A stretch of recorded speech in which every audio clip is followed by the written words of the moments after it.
네, 지난주는 우리가 이 베드로 후서의 첫 시간으로 베드로 후서의 서론과 또 첫 본문인 1장 2절의 인사말을 보게 되었습니다. 그중 이제 서론에서는 우리가 이 베드로 후서의 기록 배경과 또 이 베드로 후서를 통해서 얻을 수 있는 유익 등을 이제 말씀드리면서 특별히 이제 중심적으로 알 수 있었던 것은 이 베드로 후서는 베드로 전서의 배경과는 좀 다르죠. 베드로 전서는 교회의 외부적인 핍박과 박해라는 그 교회의 외부적인 고난이 배경이 되었다면 베드로 후서는 교회의 내부적인 미혹입니다. 거짓 가르침들, 거짓 교사들의 거짓 사상들 이런 것들을 경고시키고 조심시키는 이런 내용이 주를 이룰 것임을 우리가 볼 수 있었다라고 하는 것입니다. 그러면서 그것을 위해 또 이 베드로 후서에서 또 중심 비중을 차지하는 그런 내용은 너희가 믿음을 굳게 하되 정말 이미 알고 있는 지식과 알을 통해 암과 지식을 통해 이렇게 믿음을 굳게 해 가라 라는 내용도 큰 축을 이루며 주를 이룰 것임을 우리가 알 수 있었다라고 하는 것입니다. 그래서 인사말 본문 첫 본문에서 벌써 그러한 이제 이 베드로후서의 전체적인 흐름이 엿보여지는 가운데 그러한 내용을 우리가 먼저 벌써 엿볼 수 있었다라고 하는 것입니다. 이 인사말 본문은 지난 베드로 전서 때도 그랬던 것처럼 이 베드로 후서에서도 앞으로 펼쳐질 주된 내용, 주요 흐름이 어떨 것인가가 담겨서 이제 보여지게 되는 것인데 그 인사말 본문에서 바로 그와 같은 믿음을 굳게 하라라는 내용과 그것을 위해서 이제 암과 지식, 너희가 이미 알고 있는 믿음과 구원에 대한 지식 내지는 주님에 대한 지식을 더 견고히 함으로 말미암아 이렇게 믿음을 굳게 해 나아가라라는 내용이 담겨 있음을 우리가 그게 주된 흐름이 될 것임을 엿볼 수 있었다라고 하는 것입니다. 자, 오늘 본문에서는 그러한 흐름과 배경을 바탕에 두고요.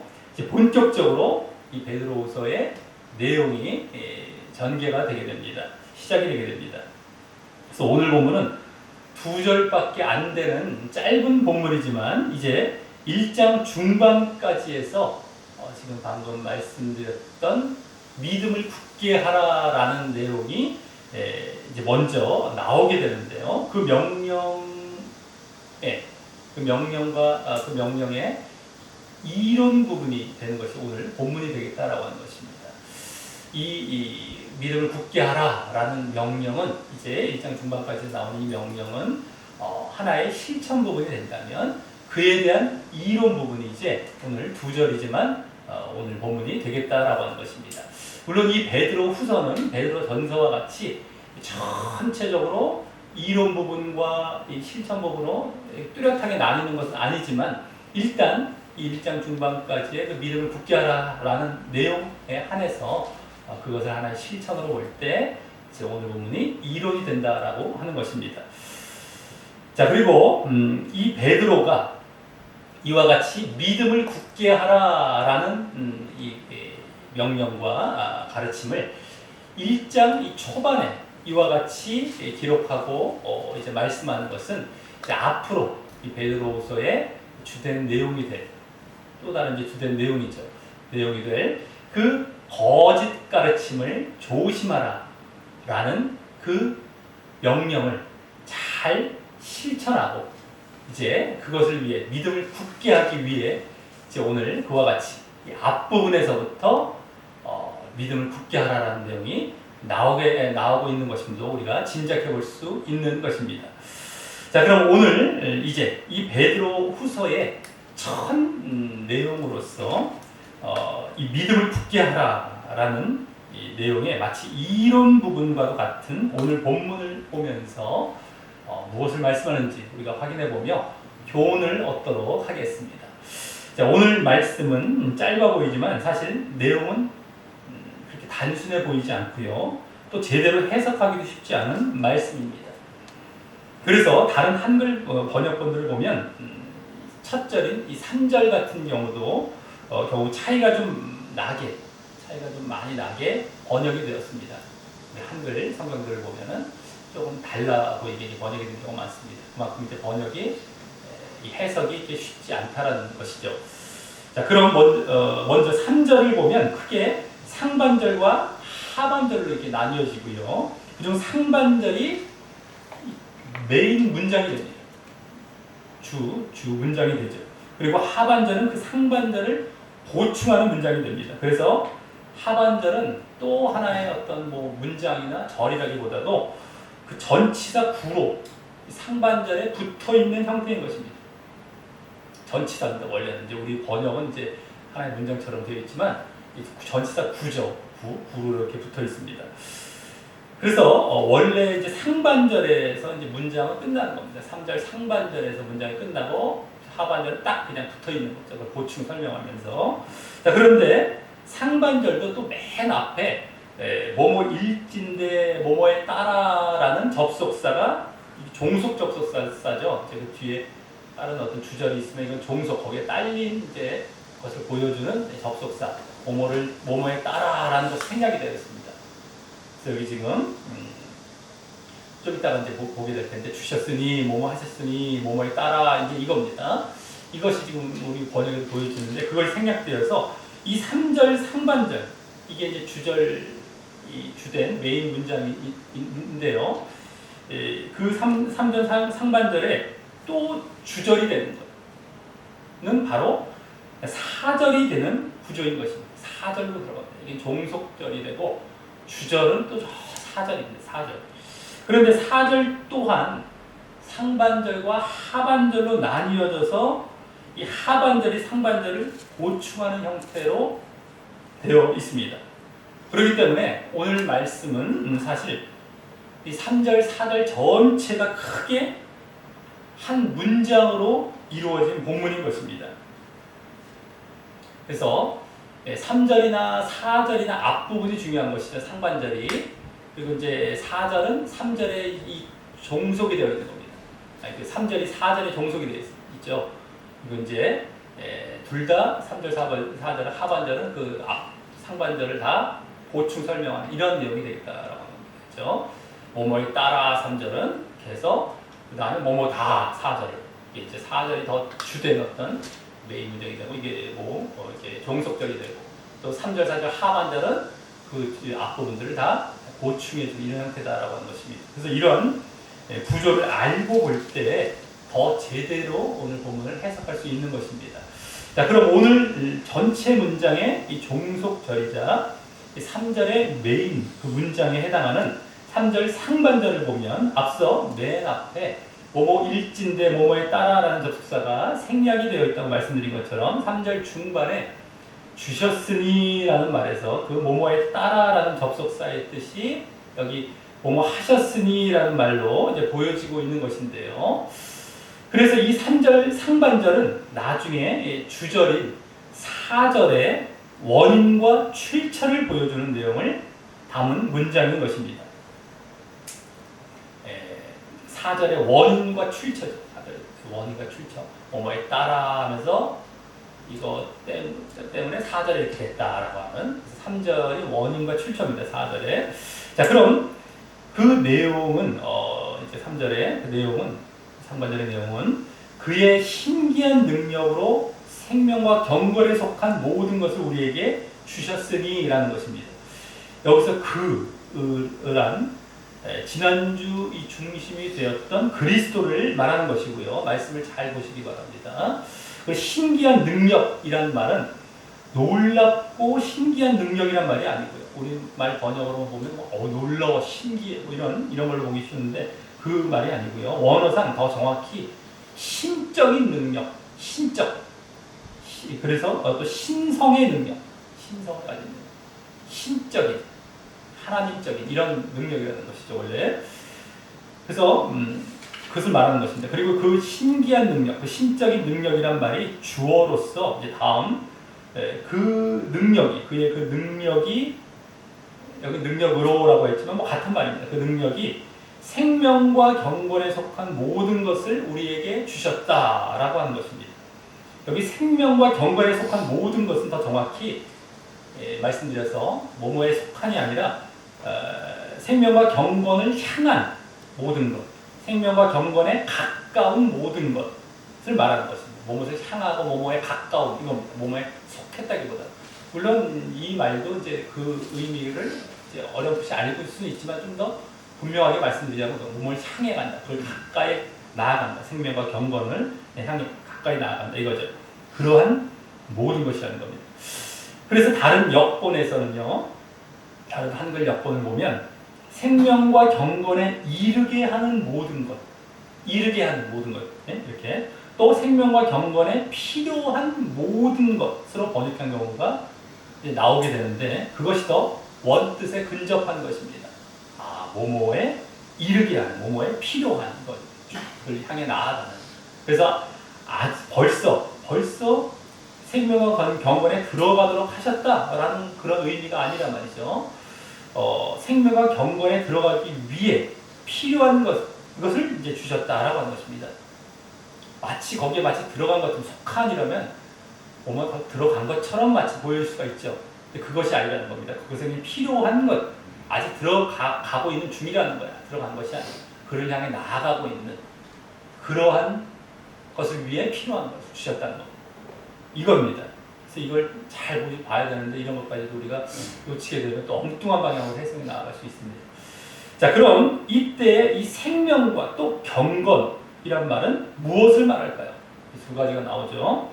지금 이 신적인 능력으로 주셨다. 신적인 능력이 주셨다라고 라는 사실을 염두에 둘 때 영적인 것임을 알 수 있었어요. 그렇죠? 바로 생명은 영생을 의미하는 것임을 알 수 있는데 생명은 그럼 그 영생이 뭘 나타내는 겁니까? 구원이죠. 구원을 나타내기에 그 우리에게 가장 필요한 구원에 들어가기 위해 필요한 모든 것을 주신 것으로 끝나면 되었지.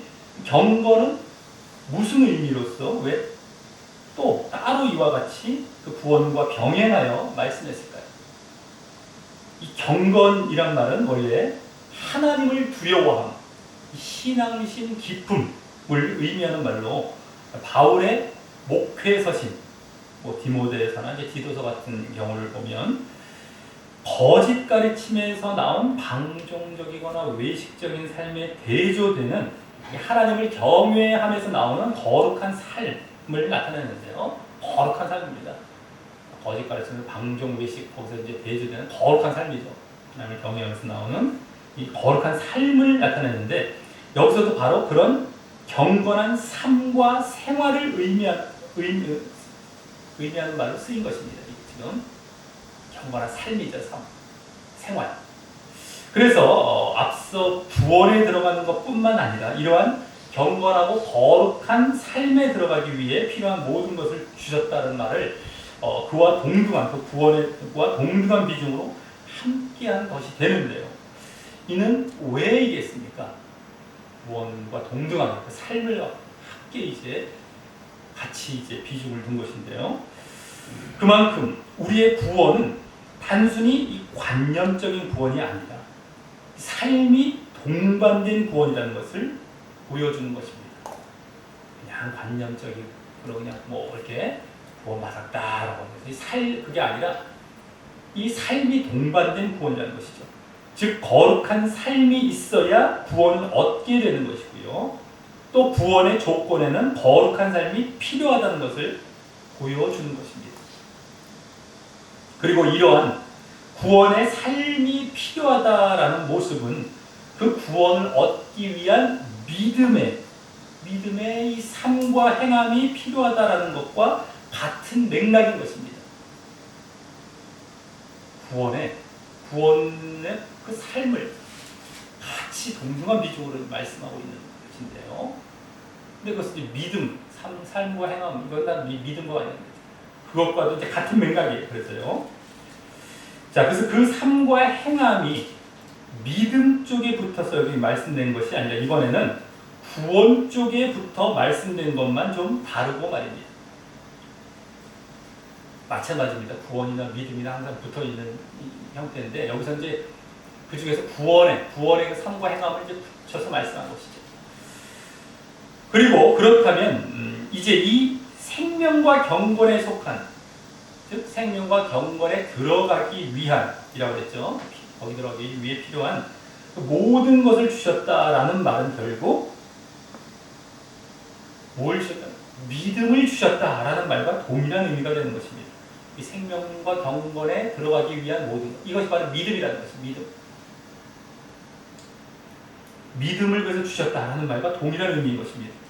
믿음으로 인해서 생명과 이 구원을 얻고요. 또 믿음에는 이와 같이 경건하고 거룩한 삶이 필요한 건데, 그래서 믿음으로 그 생명과 경건 둘 모두를 향하고 또 그리로 들어가는 것과 마찬가지이기 때문입니다. 생명과 경건을 향한 모든 것, 그리로 들어가는 모든, 이게 바로 믿음을 얘기하는 거예요, 사실. 믿음으로 말미암아 구원 들어가죠. 믿음에는 이 삶과 행함이 경건한 삶이 필요하죠. 그러니까 그걸로 들어가라. 이게 두 가지가 딱 말씀드리고 믿음밖에 없는 믿음. 네? 거기에 들어가는 모든 것이라고 말씀드리면 하고 있는 것은 바로 믿음이라는 겁니다. 자, 그리고 또 그렇다면 앞서 그의 신기한 능력, 그리스도의 신적인 능력이라고 해서 그리스도의 신적인 능력이란 말은 지난주 1절에 나온, 1절을 잘 보시기 바랍니다. 1절에 나온 그리스도의 의를 나타낸다고 할 수 있습니다. 그리스도의 의. 그때 그것을 힘입어 믿음을 받았다고 했던 것이, 그리스도의 의를 힘입어 믿음을 받았다라고 했던 것이 지금 여기와 일치하기 때문입니다. 그리스도를 힘입어 믿음을 받았다라고 했었죠. 잘 보셔야 됩니다. 지금 1절. 그것이 지금 여기서도 그리스도의 신적인 능력, 신비한 능력을 이제 통해서 이와 말고로 말미암아 믿음, 이 뭡니까? 생명과 경건에 들어가는 모든 것, 그 믿음을 얘기했기 때문에 믿음을 받았다라고 했던 것, 이것과 이제 일치하기 때문입니다. 다만 여기서는 그 믿음을 더 구체적으로 그 믿음의 결과인 구원과 또 그 믿음을 위해 필요한 경건을 함께 보이며 말씀하는 것 뿐입니다. 너가 똑같은 사실 말씀을 한 거예요. 근데 조금 더 풀어서, 조금 더 구체적으로 말씀한 것이죠. 그같이 믿음을 생명과 경건이란 말로서. 자, 그럼 지난주 그 그리스도의 의가 여기 그리스도의 신적인 능력으로 말씀된 것은 왜이겠습니까? 그 신적인 하나님적인 능력, 그리스도의 의가 왜 그러겠습니까? 그리스도의 대속의 죽으심으로 하나님만이 주실 수 있는, 이게 신적이라는 것이 하나님만이 주실 수 있는 그 죄사함과 함께 또 그로 인한 결과인 의롭다 함이 이루어질 수 있게 되었기 때문입니다. 그리스도의 의가 그 말이었죠. 죄사함과 의. 이제 하나님만이 주실 수 있는, 그렇죠? 그리스도의 대속의 죽으심으로 말미암아 그것이 이루어질 수 있게 되었기 때문이다라고 합니다. 그래서 그 죄사함과 의를 이루신 능력이, 죄사함과 의, 그것을 이루는 능력이 바로 신적인 능력이 되는 것이죠. 그리고 그로 인해 지난주처럼 이제 우리에게는 그 죄사함과 의를 얻기 위한 믿음이라는 방편이 주어진 것이고요. 그것을 지난주나 여기서나 말씀하고 있는 것입니다. 죄사함과 의로 인해서 믿음이 주어졌다. 이렇게 주셨다는, 네? 왜요? 그걸 얻기 위해서 주셨다는 것이죠. 믿음은 이제. 의는 열어놓으셨고요. 죄사함과 의의 길을 열어놓으셨고, 그것을 이제 얻게 하기 위한 방편으로 믿음을 주신 것이잖아요. 그죠? 그 얘기를 하시는 겁니다. 지금 계속해서. 믿음이란 방편. 그래서 믿음을 지난주 직접 말씀했고요. 여기서는 이제 생명과 경건에 속한 모든 것, 이런 말로 이제 바꿔서 말씀하고 있는 것이죠. 자, 그래서 그 믿음이란 방편은 세상 모든 사람에게 이제 주어진 것이지만, 그중 여기 보면 우리에게 주셨다라고 말씀하고 있는 것은 이제 그 다음 3절 하반절에서 이는이란 말과 함께 그 이유를 말씀하는, 우리에게 그렇게 믿음을 주신 이유를 말씀하는 그 보충 문장, 이제 3절의 보충 문장이 되죠. 이 하반절은 그 보충 문장에서 확인할 수 있는 것입니다. 말씀을 잘 보셔야 됩니다. 말씀을 잘 보셔야 됩니다. 말씀 안 보면 이게 지금 무슨 얘기인가 막 정신 못 차립니다. 막 말씀을 안 보고 자꾸 이제 우리 다른 얘기하는 것에 막 익숙해져 있는 그 막 설교 대충 듣고 막 그냥 그것만 좋아하고 이런 차원이 아닙니다. 우리는 말씀을 중심으로 전하기 때문에 말씀 놓치면 큰일 납니다. 말씀을 항상 보면서 듣고 내가 직접 확인해 보면서 들어야 됩니다. 자,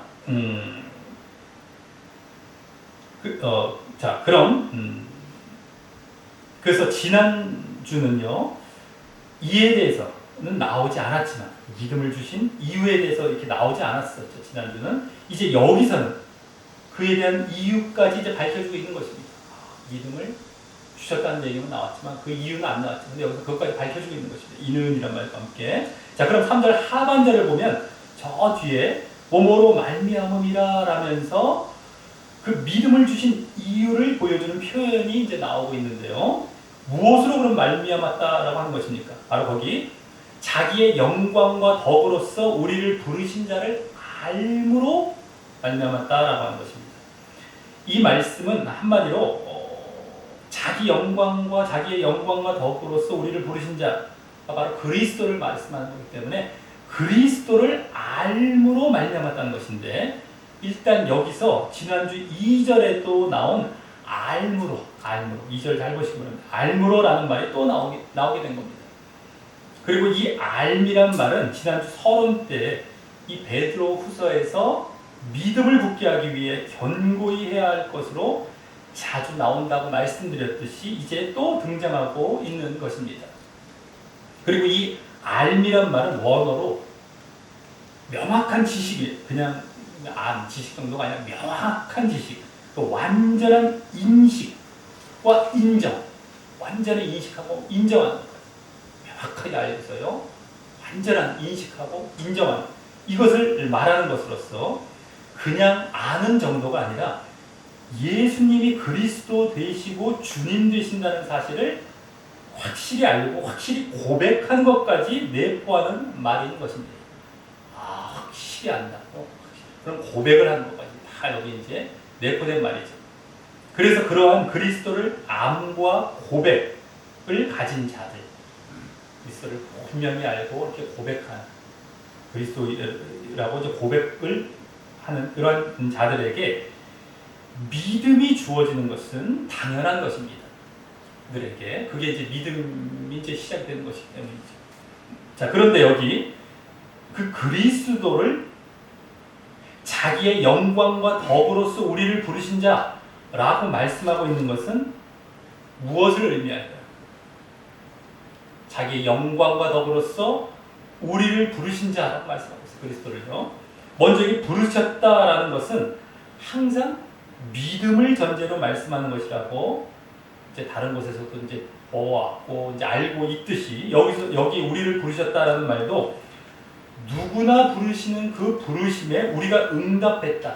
그래서 믿음으로 들어갔다. 믿음을 가졌다라는 말입니다. 이게 부르셨다는 것, 부르시는 것이 누구가 예정되어 꼭 예정론자들을 비롯해서 지금 그쪽으로 아는 경우가 태반이죠. 태반. 그거 아닙니다. 부르시는 건 누구나 부르셔요. 세상 모든 사람에게 부르고 계세요. 거기에 응답해서 내가 믿음을 이제 갖게 되었다. 믿음으로 들어갔다. 이런 차원인 겁니다. 부르셨다는 것은요. 그 결과 차원에서 너희가 이제 부르심을 받은 자가 된 것이죠. 그걸 내가 이제 받고 그 안에 이제 부르심을 붙든 게 된 것이죠. 부르신 건 누구나 부르시고 계십니다. 자, 그래서 믿음 차원인데요. 자, 그런데 그 부르심을 자기의 영광과 덕으로서 부르셨다. 여기 이렇게 말씀하는 것은 무슨 말일까요? 먼저 여기 뭐뭐으로서라는 말은 원어상 앞서의 말미암음이란 말과 같은 전치사로 써요. 뭐뭐로 말미암아 뭐뭐에 의해라는 말입니다. 그래서 앞서는 알므로 말미암음, 말씀을 잘 보시기 바랍니다. 알므로 말미암음을 직접 말씀했다면, 자, 그것을 말미암음을 말씀했다면, 여기서는 그리스도께서 영광과 덕을 보여주시고 또 요구하심으로 말미암음을 나타낸다고 볼 수 있습니다. 아까 암으로 얘기했습니다. 여기서 보여주시고 또 요구하심, 으로서라는 말이 그것을 영광과 덕을 보여주시고 요구하심으로써 이것을 나타낸다고 볼 수 있습니다. 그 밖에는 그로 말미암아 부르심에 응답하는 것과 말이 맞지 않기 때문입니다. 지금 부르심으로써 이제 부르셨다라는 말, 그 응답하는 것과 맞지가 않습니다. 이제 그걸 보여주시고 또 요구하심으로써 이제 부르셨다라는 것이 이제 맞기 때문이죠. 그 외에는 맞지 않죠. 자, 그리고 다음 여기 영광이라는 것은 결국 구원을 나타내는 말이죠. 그리고 다음 덕이라는 말은 뭡니까? 영광은 구원입니다. 여기서도 영광은 덕이라는 말은 원래 탁월함이나 미덕, 예? 탁월함 이것을 나타내는데 여기 영광과 관련해서는 칭찬받을 만한 공적이나 행사의 의미가 있는 것입니다.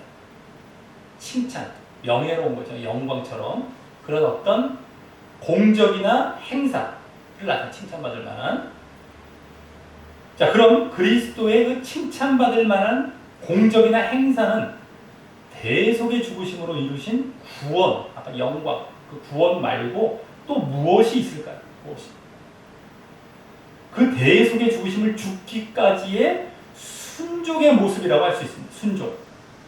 그래서 그 구원뿐만 아니라 그 구원을 이루기 위한 순종을 우리에게 여기 보여주시며 요구하고 계셨던 것이었습니다. 그 으로써라고 그걸 보여주시고 요구하신 것이죠. 그 요구하심으로써라는 것. 그것이 그 순종이 대속 사역 못지않게 중요한 사역이었는데 그래서 여기 함께 말씀된 것입니다. 순종.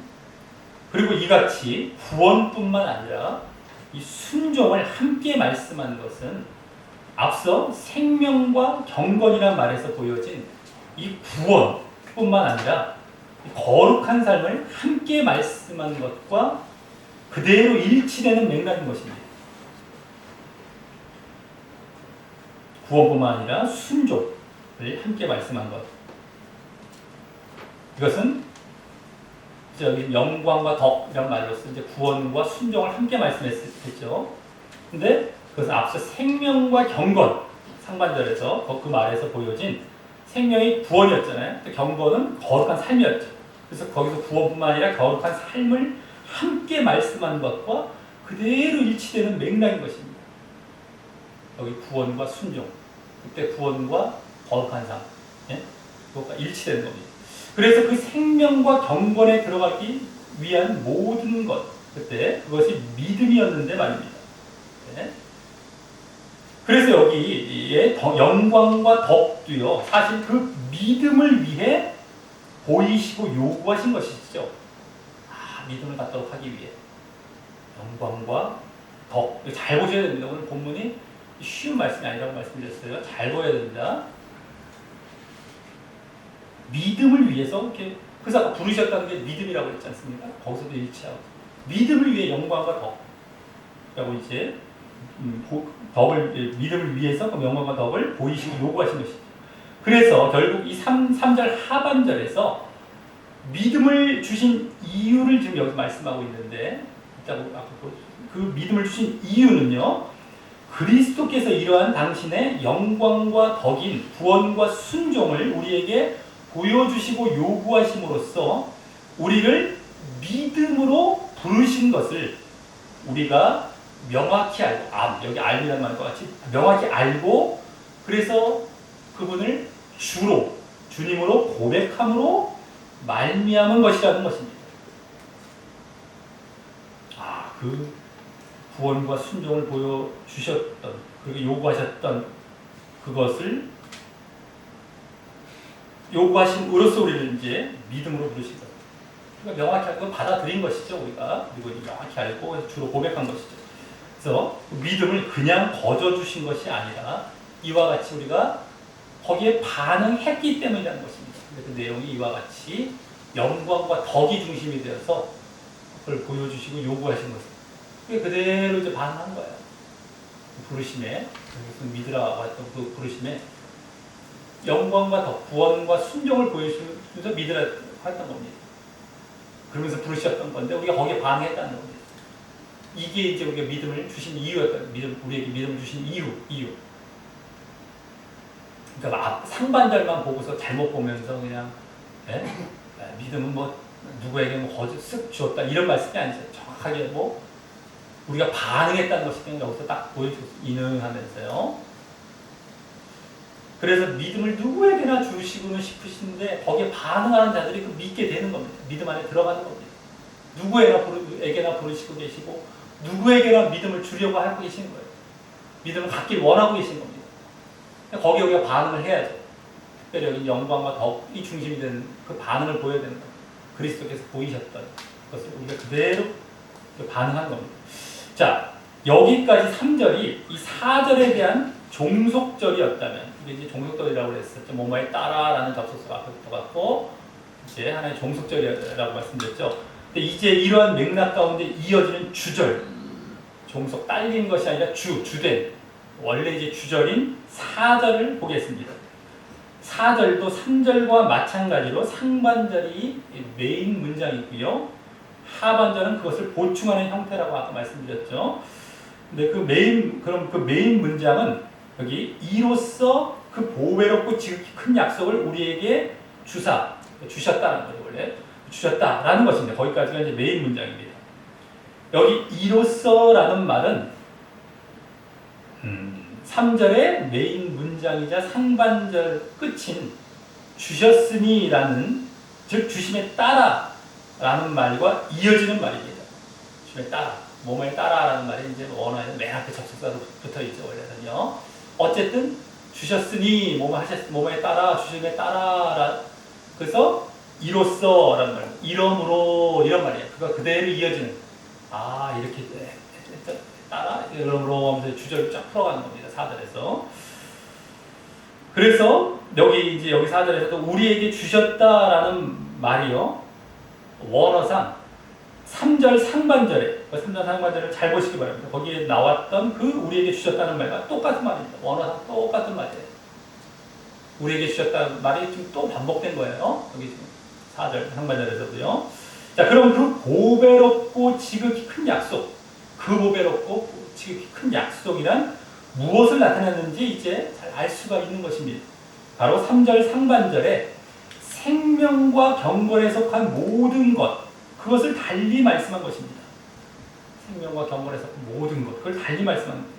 똑같잖아요. 구조가 지금 3절 상반절에 4절 상반절에 거의 똑같죠.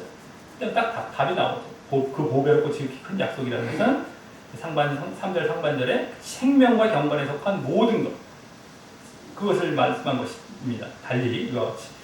한마디로 그걸 무엇이라고 했습니까? 아까 믿음이라고 했어요. 믿음. 그래서 믿음을 주셨다는 거, 믿음의 약속으로. 그런데 여기 4절 상반절에서는 그 믿음과 함께 또한 더 구체적으로 그 믿음으로 향하고 있는 그 생명과 경건 중, 믿음으로 향하고 있다라고 말씀드렸죠. 아까 그 생명과 경건이 향하고 있는 몸을 이제 그걸로 들어가기 위한 생명 경건으로 들어가기 위한 그러니까 믿음으로 향하고 있는 믿음인지 향하고 있는 그쪽으로 향하고 있는 그 생명과 경건 중 우선 생명에 초점을 두어 그것이 의미한다고 했던 구원도 의미하는 것이라고 구원도 의미한 것이라고 할 수 있습니다. 믿음뿐만 아니라 구원. 지금 구원에 더 초점이 있는 것이죠. 그래서 여기 약속이라고 이제 말했을 뿐만 아니라 그것을 또 보배롭고 즉 값비싸다는 겁니다. 또 지극히 크다. 즉 가장 크고 위대하다. 가장 이 지극히란 말은 가장 최상급의 원래 표현입니다. 가장 크고 위대하다라는 말로 말씀하고 있기에 그것은 바로 구원의 영광에만 해당하기 때문입니다. 그래서 믿음뿐만 아니라 이제 구원에 이제 초점이 더 큰 겁니다. 믿음의 약속뿐만 아니라 구원의 약속이 구원의 약속. 생명 쪽에도 초점이 돼요. 생명과 경건 중에. 자, 그래서 이 약속은 앞서 3절 상반절에서는 그 구원을 의미하는 생명과 연결이 되는 것이고요. 3절 하반절에서는 또 그 구원을 의미했던 영광과 연결이 되는 것입니다. 영광. 생명과 영광. 그래서 이 약속이란 말은 원어상 복수로 써요. 약속들입니다. 약속들. 그래서 이는 지금 보았듯이 믿음뿐만 아니라 믿음의 어떤 약속뿐만 아니라 3절의 그 구원을 나타내는 생명과 영광의 약속까지 말하기 때문이라고 볼 수 있습니다. 그래서 그리고 그 약속 앞에 그라는 말이 또 붙어 있죠. 그 이미 뭐 앞에 뭘 말했기 때문에 그라는 말이 붙어 있는 겁니다. 그 원어에도 그대로 붙어 있어요. 그 이렇게 나와 있죠. 정관사격이죠. 이미 나와 있고 그 앞에 뭐 딱 나와 있는 생명과 사실 뭡니까? 그 영광, 구원을 나타내는 이것에도 이제 직접 연결이 되고 또 좀 더 넓게 보면 믿음도 이제 거기 다 들어가. 믿음의 약속. 구원은 믿음이 있어야 되기 때문에 믿음부터 주시고 또 구원 이렇게 이어가는 건데 구원에 초점이 있는 겁니다.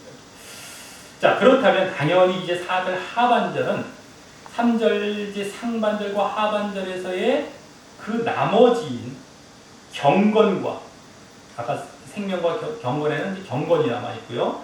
또 영광과 덕에는 덕이 남아 있죠. 그래서 이게 경건과 또 덕에 연결되는 것임을 알 수 있는 것입니다.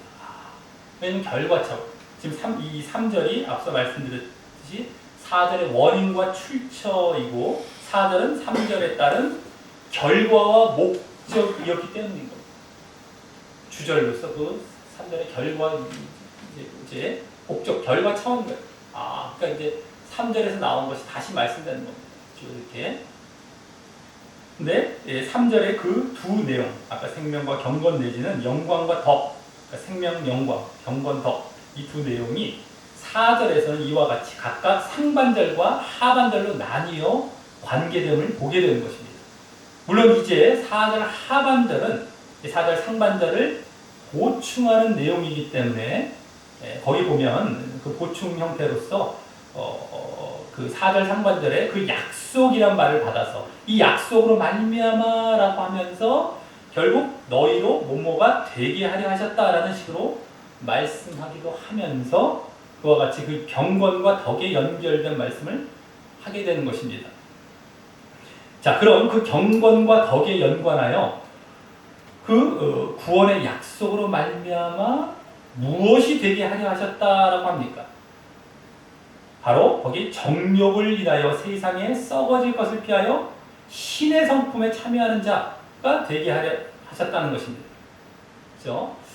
앞서 경건과 덕은 각각 한마디로 거룩과 순종을 나타낸다고 할 수 있었는데 이제 이 말에서 그 경건과 덕, 즉 거룩과 순종이 더 자세히 말씀되고 있는 것입니다.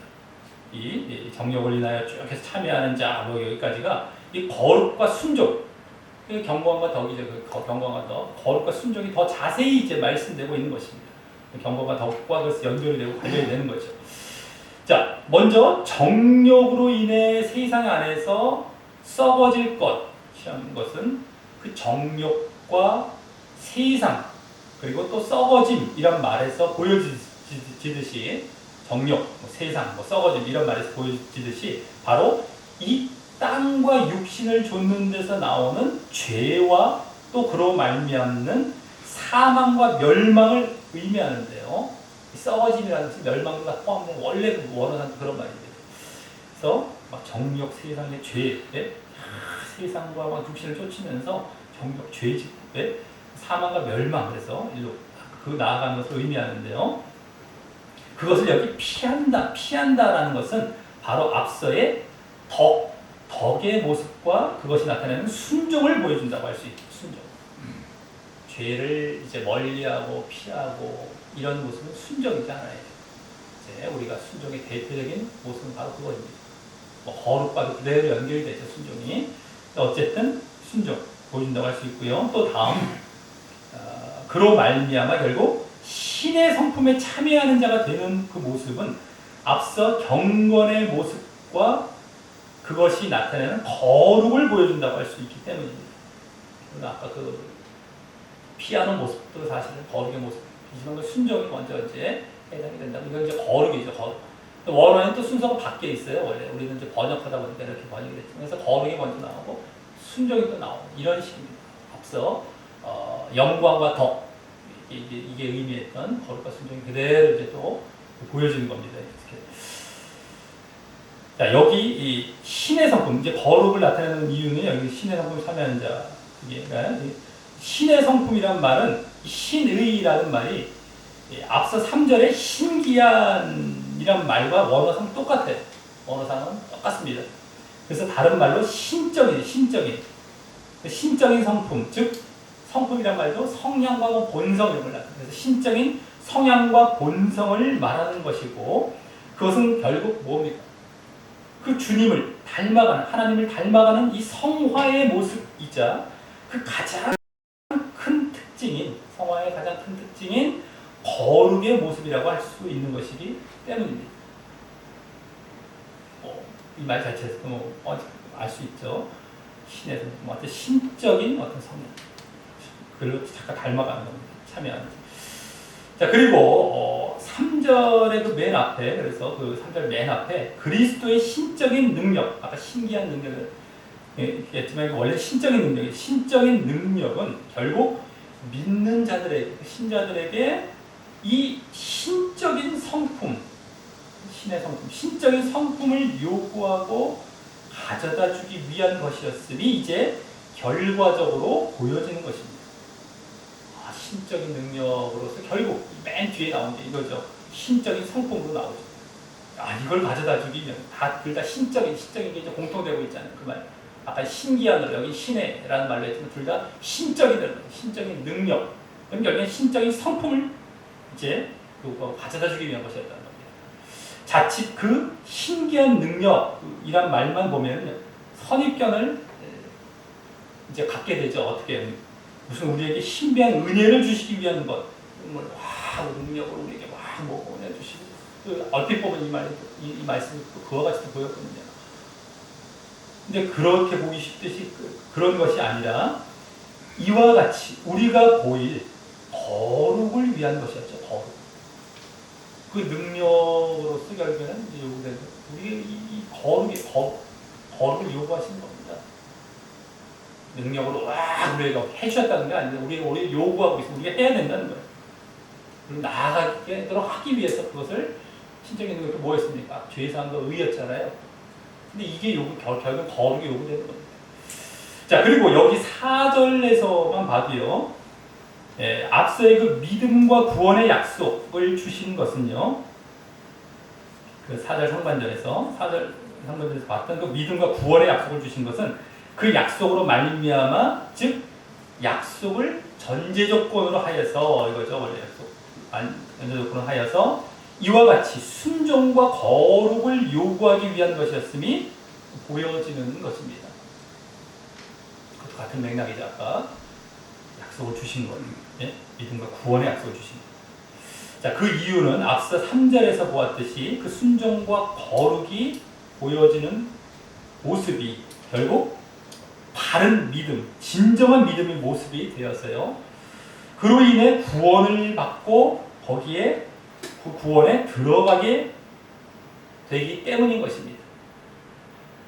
그래서 순종과 거룩을 지금 또 요구하고 있는 하반절에서도 약속을 전제적으로 구원에 들어가기 위해서 구원의 약속, 그렇죠? 그래서 너희들이 이와 같이 해야 된다. 거룩과 순종의 모습을 보여야 된다. 근데 그 믿음의 약속 마찬가지. 거룩과 순종이 있는 것이 너희 믿음이다. 구원에 여기 초점이 있지만 말이죠. 자, 이로써 오늘 짧지만 쉽지 않은 베드로후서의 이 이제 시작 본문을 보게 되었는데요. 그 내용은 사실 그렇게 알고 보면 또 복잡하지 않고 단순하게 정리가 될 수 있는 것이었습니다. 바로 먼저는요, 그리스도의 죄사함과 의를 이루신 신적인 능력으로 생명과 경건이라는 구원과 거룩한 삶을 향하는 믿음을 주셨다라는 사실과 그 믿음을 주신 이유로서 이 영광과 덕인 구원과 순종을 보여주시고 요구하시며 우리를 믿음으로 부르신 그 그리스도를 알므로 그렇게 말미암았다는 것이었습니다. 이는 다 3절에서 이제 말씀된 건데 어쨌든 이는 믿음을 주셨다라는 사실과 함께 그 믿음을 주신 이유를 이제 말씀한 것이었는데 여기서 주목해야 할 것은 그 믿음에는 구원의 결과만 중요한 것이 아니다. 구원, 아까 생명과 영광으로 말씀된 그 구원의 결과만 중요한 것이 아니라 그 구원을 위한 거룩과 순종의 삶의 모습이 있어야 한다는 것이었습니다. 여기서 이제 주목해야 되고 중점되는 것이 그거죠. 구원받는다는 구원 결과가 대충 믿었습니다. 이게 아니라 구원을 위해서 거룩과 순종의 삶과 모습, 그런 모습이 있어야 된다는 것이죠. 자, 그래서 오늘 다음 내용으로는 이제 4절에서 나온 다음 내용으로는 이번에는 믿음보다 구원에 더 초점을 둬서 아까 3절은 믿음 쪽에 이제 초점이 있는 것이라면 이제 4절은 구원 쪽에 초점을 둔 겁니다. 구원에 더 초점을 두어서 이번에도 이제 믿음도 포함된 그 구원의 약속을 주셨다라는 사실과 또 그것도 주셨다. 아까도 주셨다 그랬죠. 3절 상반절은 주셨다. 구원 주셨다. 약속을 주셨다. 그렇죠? 그리고 또 하반절은 어떻게 됩니까? 그 구원의 약속을 주신 이유. 아까도 믿음을 주신 이유. 여기는 구원을 주신 이유예요. 구원의 약속을 주셨다. 똑같습니다. 3절은 믿음 쪽, 여기는 구원 쪽. 주셨고. 또 주신 이유. 상반절, 하반절에 다 똑같이 말씀하고 있는 이유. 사실 그 형태였어요. 그래서 그 구원의 약속을 주신 이유. 이렇게를 말씀하고 있음을 볼 수 있었는데 그것을 말씀하는 데서도 그러한 믿음으로 인한 구원을 위해 이 거룩과 순종이 요구됨에 대해 더 직접적으로 볼 수 있었던 것이었습니다. 더 직접적으로 더 풀어가면서 말씀해 주고 있었죠. 자, 결국 오늘 믿음을 주신 이유와 오늘 말씀은 믿음을 주신 이유와 구원을 주신 이유를 말씀한 것으로 더 이제 요약해 볼 수가 있는데요. 그 핵심 내용은 믿음으로 인한 구원을 위해 거룩과 순종이 필요하다는 것으로 정리되는 것입니다.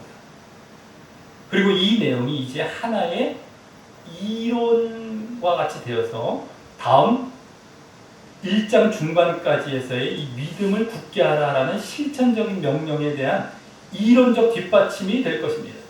이것이. 그죠? 거룩과 순종이 구원을 위해 필요하다는 것. 자, 그래서 사실 오늘 본문에 믿음이란 말이 직접 나오지는 않았지만 그 믿음이 가장 그 바탕에 흐르고 있었던 것이었습니다. 그러면서 또 그 믿음에서 그치지 않고 이 구원이란 말도 직접 나오고 있지는 않았지만 구원 또한 함께 관련되며 큰 비중을 보이고 있었던 것이었습니다. 믿음과 구원이 다 직접 나오지 않았어요, 그 말이. 근데 다 가장 이게 바탕에 흐르고 비중을 차지하고 있었던 것이었습니다. 실제적인 내용으로서는요. 이 믿음과 구원은 마치 원인과 결과의 관계와 같이 그렇게 항상 짝을 이루기 때문입니다. 그래서 이에 이어지는 믿음을 굳게 하라는 실천 부분에서도 또한 믿음뿐만 아니라 그 구원 또한 보여지게 될 것임을 알 수 있는 것입니다. 이 베드로 전서에서도 이론 부분에서부터 실천 부분에 이르기까지 사실 이 믿음과 구원이 그 바탕과 줄을 이루었는데 여기서도 계속해서 그런 모습이 보여지면서 이제 보여주고 있는 것입니다. 보여지는 말입니다.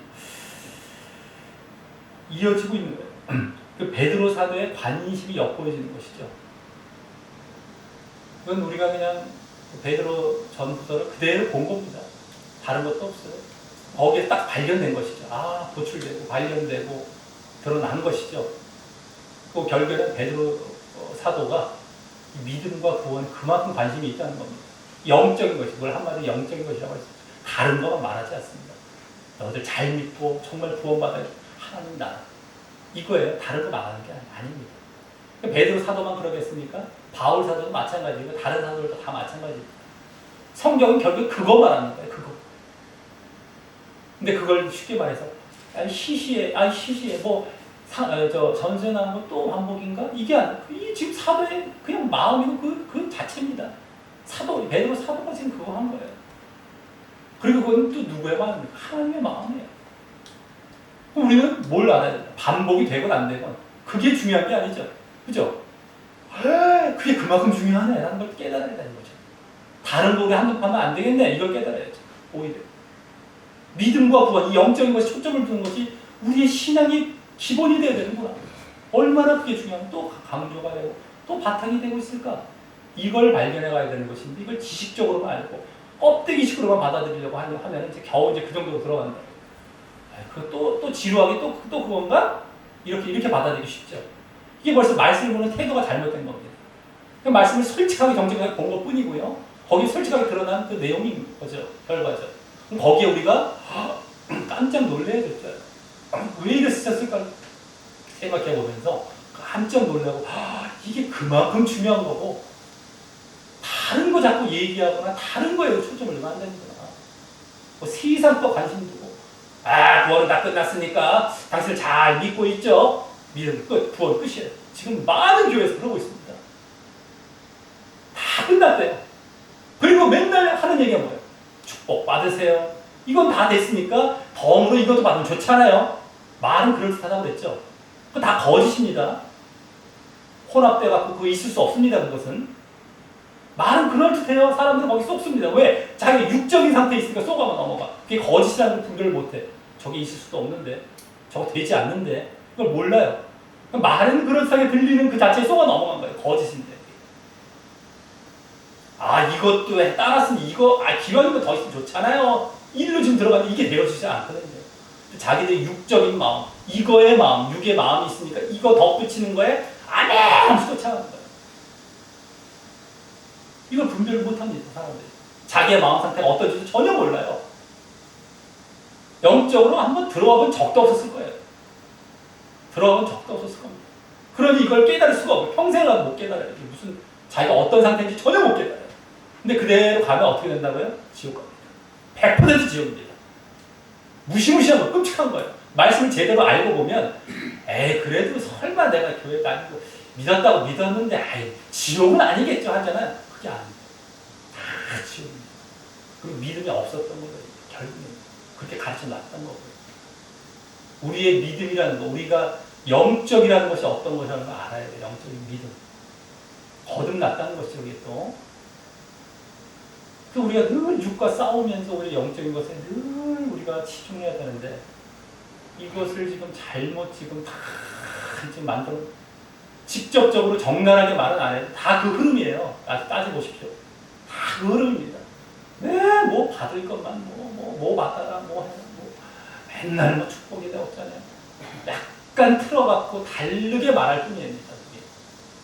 근데 결국엔 그걸 다 끝나요. 수도 없는 경우. 말씀을 한 책이라도 제대로 보면 그렇지 않다니까요. 여기서 강조가 있는 게 딱 드러나잖아요. 지금 베드로 전후서 보면 벌써 들어가고 있잖아요.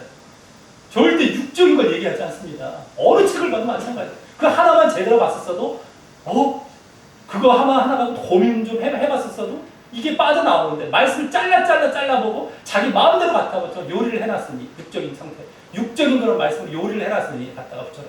이걸 깨달을 수가 있습니까?